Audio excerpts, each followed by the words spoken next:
Alright, welcome back everyone. Today we got a lot of material to cover. Let's get right into it.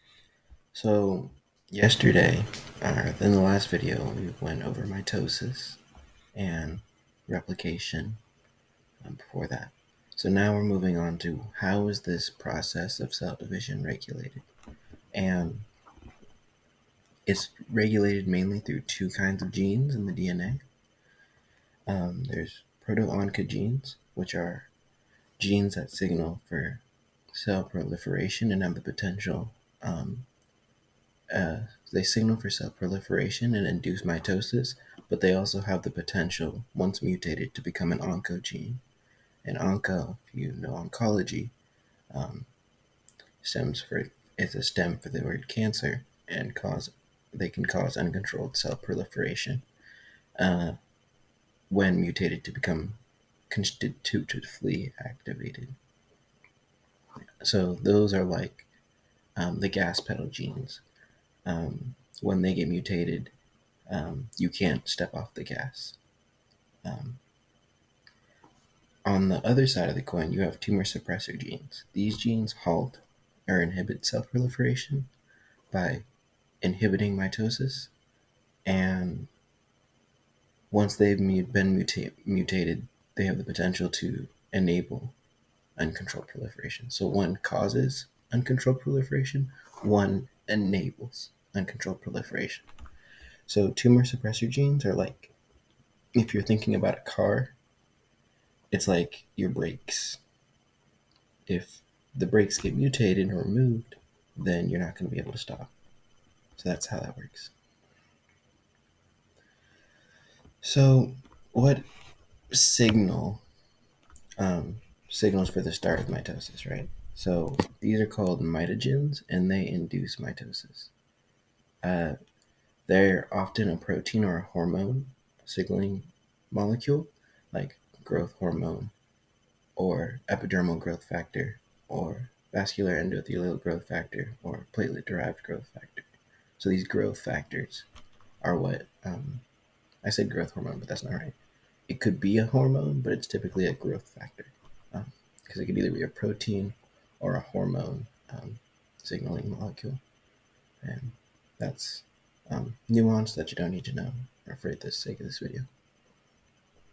So these growth factors bind to these G protein coupled receptors. They're integral membrane proteins containing an extracellular amino terminus. Another name for them is 7 transmembrane alpha helical domains because they go in and out of the membrane 7 times. So they have like 7 components.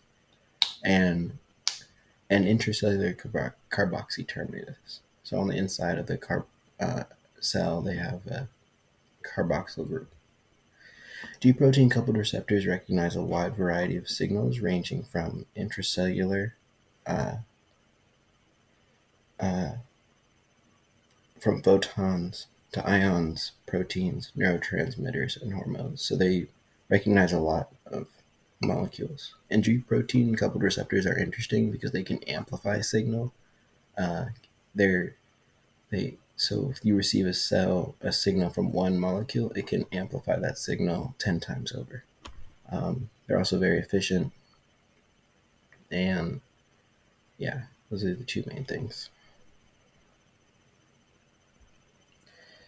So what are these pathways that are going to activate mitosis, are going to induce mitosis in response to a mitogen? And they're going to do it through these various transcription factors. So transcription factors translocate into the nucleus to activate these genes. So they're generally outside of the nucleus. They get hit with that signaling cascade from the membrane, from that G protein coupled receptor. They get the go-ahead signal, and they translocate into the nucleus and activate those genes. So the first one, we have pathway 1. Pathway 1 starts with growth hormone, and after you have growth hormone, you're going to bind to G protein coupled receptor. This one is GQ. So after you activate GQ, it releases GDP, which is guanosine diphosphate, and binds a GTP. And that activates it. So binding the high energy guanosine triphosphate activates this G protein coupled receptor, GQ, and that in turn activates the enzyme phospholipase C.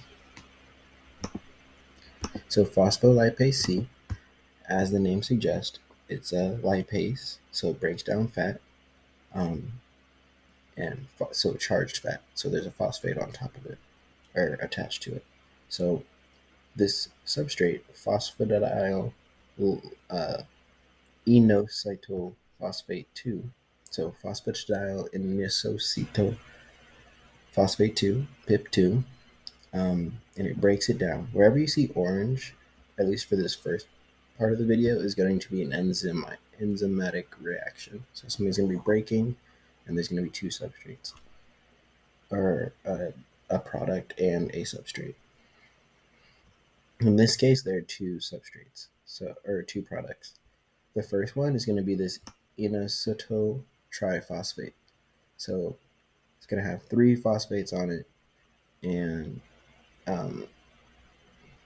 it's going to be an inositol group. That's going to activate these calcium storage groups. And when they release their calcium, this calcium binds to something called the calmodulin complex kinase. So it's a calcium modulator. So it regulates different transcription factors in response to calcium. So after this signaling cascade goes through, the calcium binds to the calmodulin complex kinase, and kinases are good for phosphorylating. So it's going to go into the nucleus, phosphorylate whatever transcription factor needs to be transcribed or activated, and that's going to transcribe the genes that are going to induce mitosis. And the second way this can happen in this pathway is after the growth hormone binds to G protein coupled receptor GQ, it activates phospholipase C, PLC.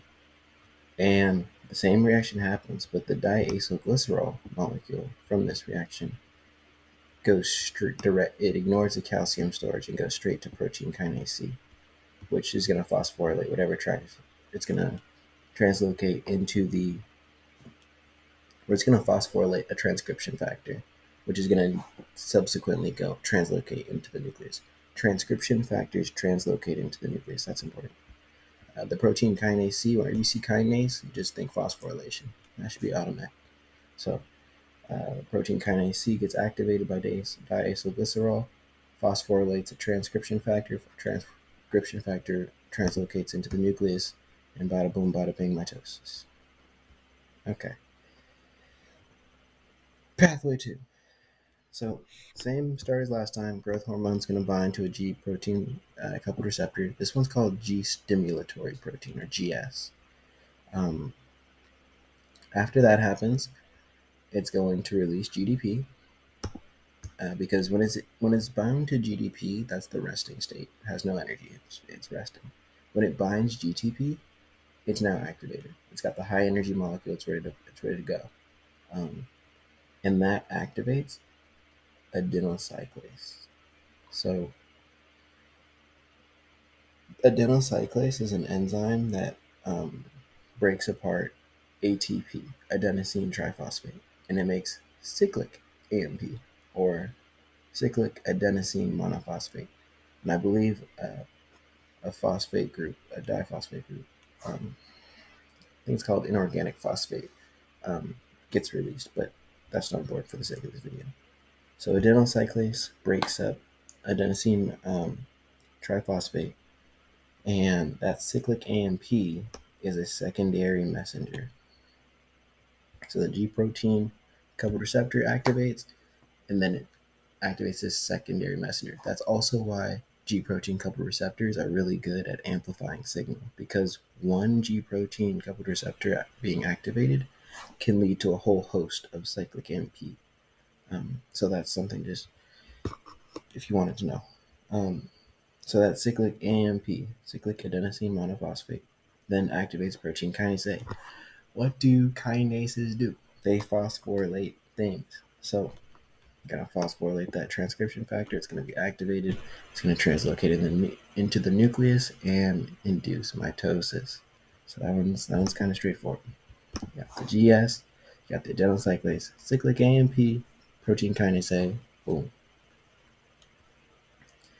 So then we have pathway number 3. Pathway number 3 starts with the growth factor, like usual, but this one binds to growth factor receptor bound protein 2, GRB2. And this is unique because it doesn't have the 7 transmembranes. This one just has, I don't know how many it has, but it doesn't have 7. So that's the difference. Instead, it has phosphate group sites to be phosphorylated.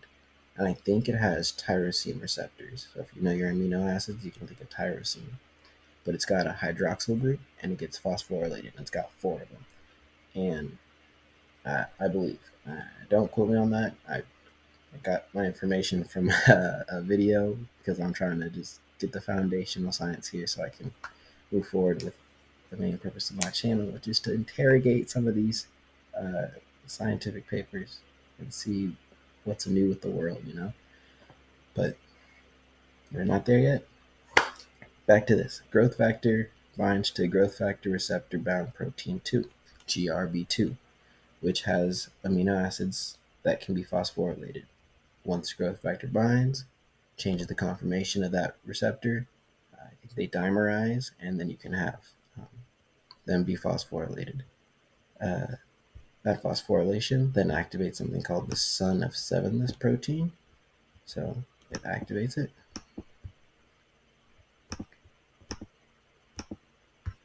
And pull a plus sign. It activates it.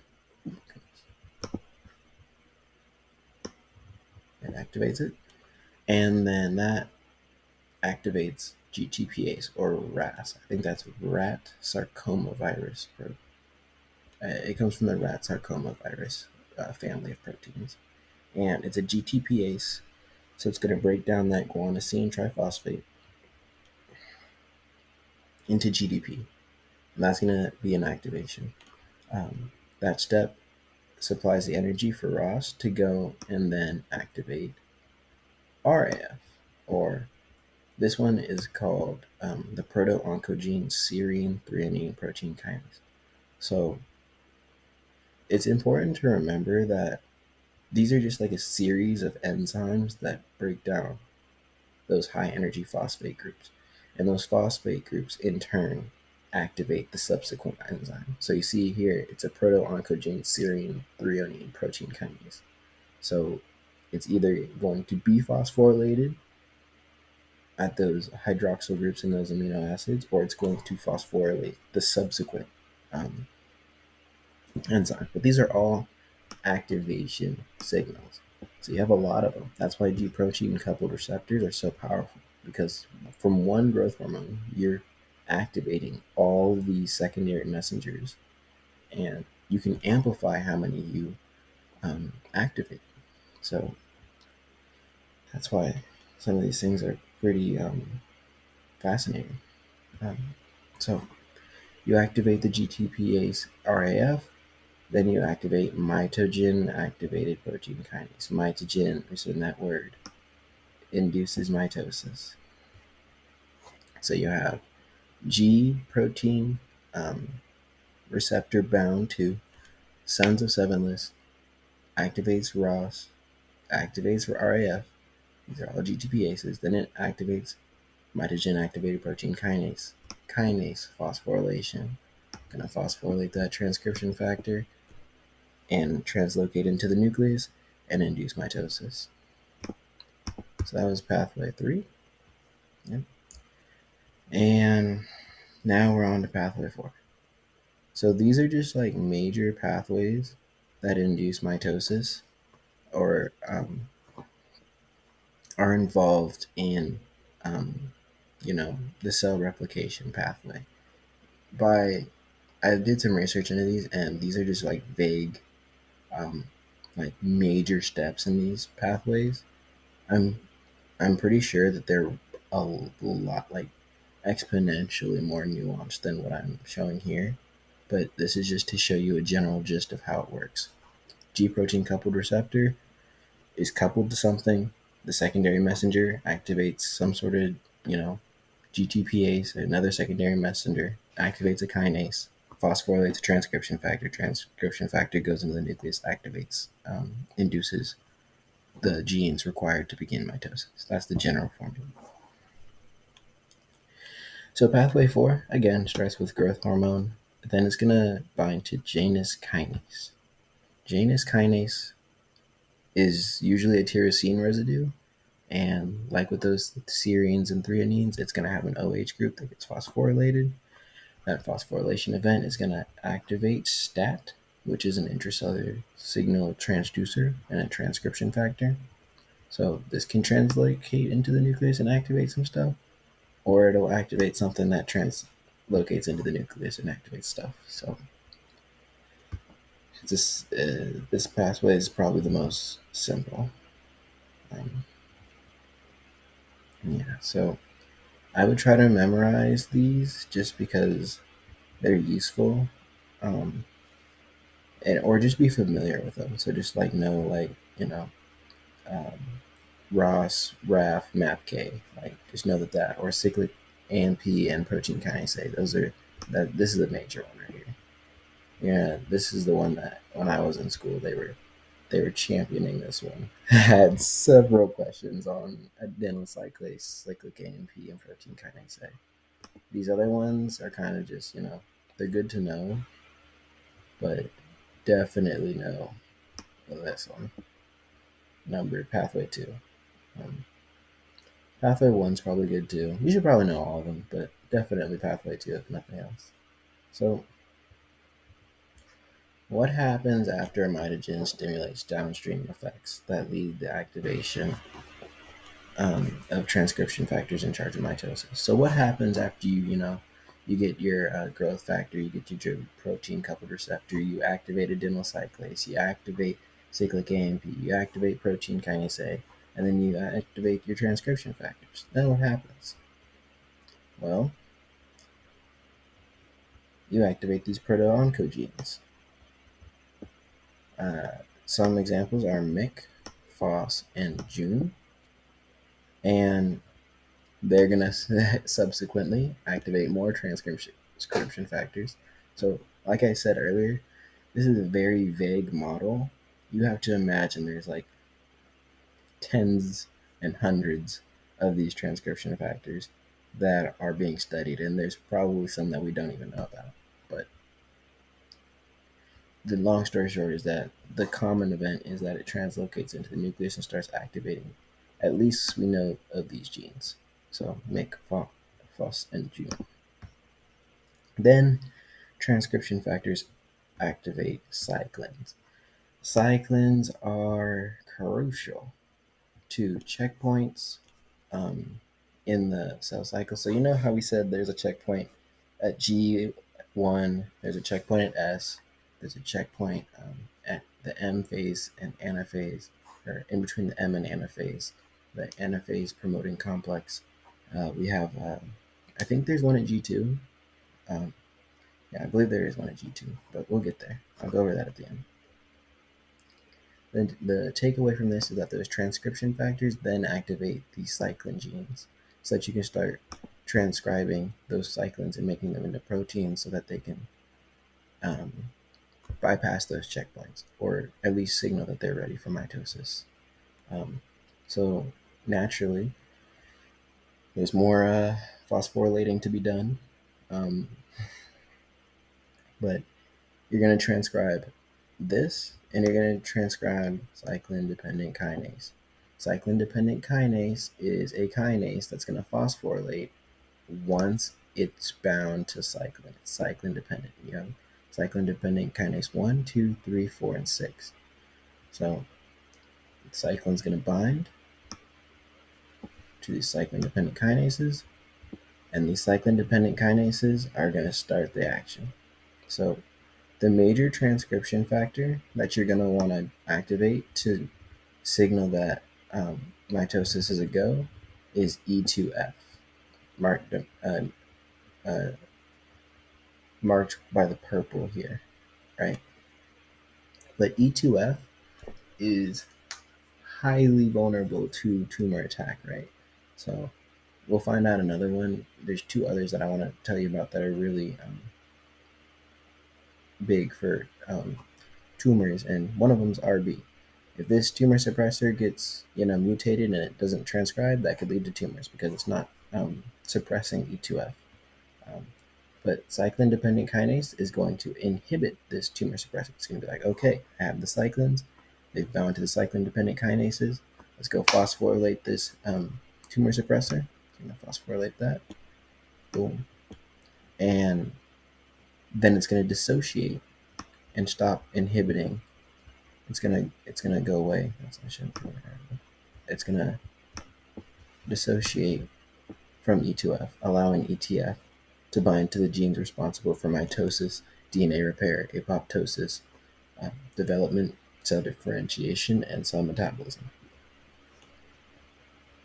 For our stakes and purposes, it's going to enable the G1 to S phase and the G2 to M phase. So it's going to signal for the beginning of mitosis and to induce the first step of mitosis after the organelles have been replicated.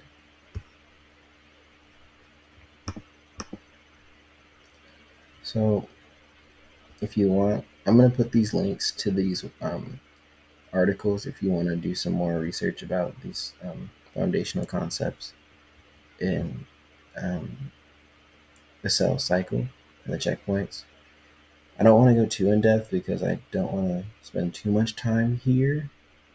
I just want to make sure that everybody, who wants to follow this channel, has a basic understanding of how cell regulation works, so that when we move to some of these more complex topics, it's easier to follow along. And you can always go back to the videos. So another thing we're going to have to learn are these genes down here. So I'm going to start with ATM. So after you've signaled for mitosis to begin, right? So you have the ATM, and this is one of the checkpoint ataxia telangiectasia mutated gene. And right there, I could write it. It's a tumor suppressor gene. So what does it do? It inhibits mitosis because it's the brakes. It is the brakes. So what is ATM's job? ATM, when it transcribes proteins, it's going to proofread the DNA. So proofreads.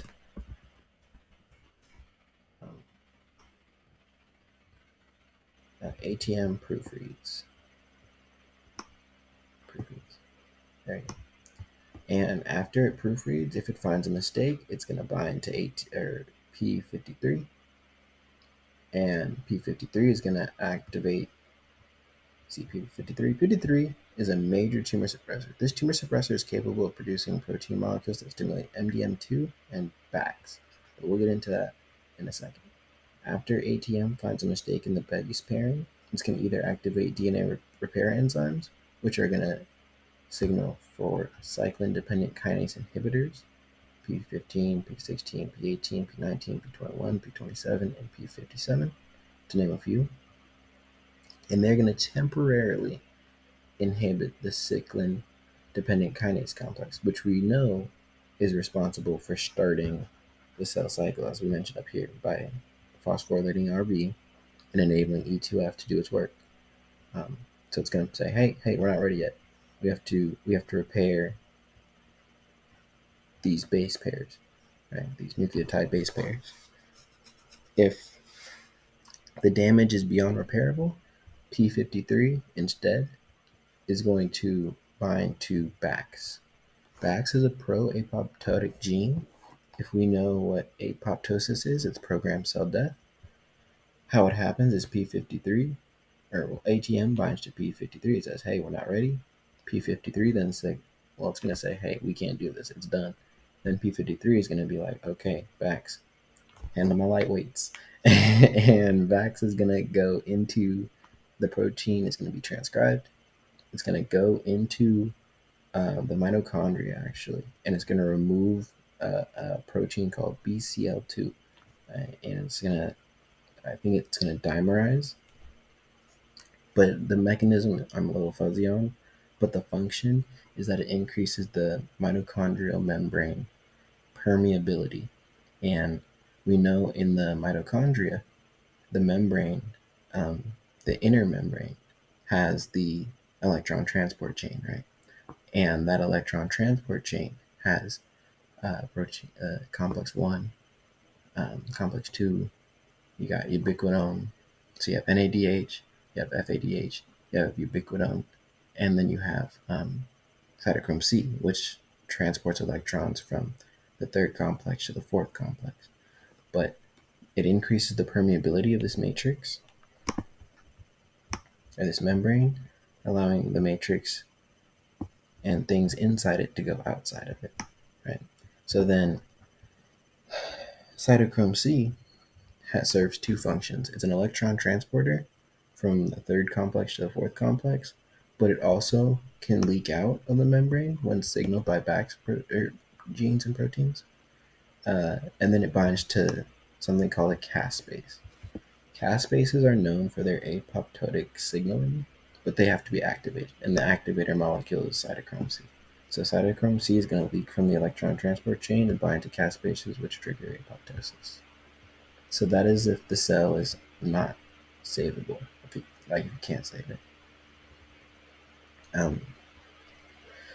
Another thing we need to know is if if ATM doesn't find anything wrong with uh, the P53, it's not going to activate it. So it's not gonna give it any signaling. It's going to just be like, well, we did our best, so I can do that, or I can do that. So it's going to be like, we don't really need you. And then in that case, if everything's a go, MDM2, mouse double minute 2, it's a type of E3 ubiquitin ligase, is going to use its protease domain. Yes. And its protease domain is going to literally just obliterate P53. It's going to be like, hey, we don't need you. Tumor suppressor removed. Let's get to that action, And then when P53 is ready to go, it's not going to inhibit the cyclin-dependent kinase, so the pathway can go as planned and bypass the checkpoints mentioned up here.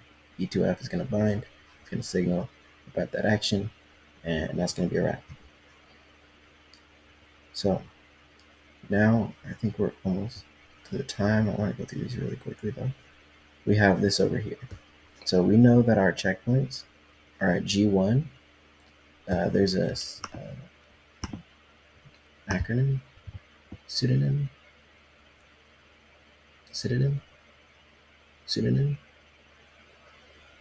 I'm blanking. DEAB. And for D, it's going to be the first. So G1. Think of one. G1. You're going to have CD, cyclin D, and you're going to have 4 and 6. For the S phase, you're going to have cyclin kinase 2 and cyclin E. And for A, you're going to have cyclin dependent kinase A and cyclin dependent kinase 2. And then for cyclin B, you're going to have CDK1. So if these cyclin-dependent kinases, 4 and 6, are being activated by cyclin D, so the cyclin is activated, it's going to, so say for D, right, it's going to activate cyclin D, and it's going to bind to cyclin 4 and 6. Boom, they're going to go, G1 is done. You can advance. And it's going to be like that for all of them. So the S phase, get to the S phase, cyclin E is being produced, transcribed, it's going to bind to cyclin-dependent kinase 2. They're going to go, they're going to bind, and they're going to start the transcription factors. They're going to start signaling and removing those tumor suppressors and getting after it. We actually got to that a lot faster than I anticipated. But yeah, hope you enjoyed this video. I think our time is about up. Now we can start researching papers. I might do meiosis, and I might do some molecular biology techniques, measuring techniques. Until next time.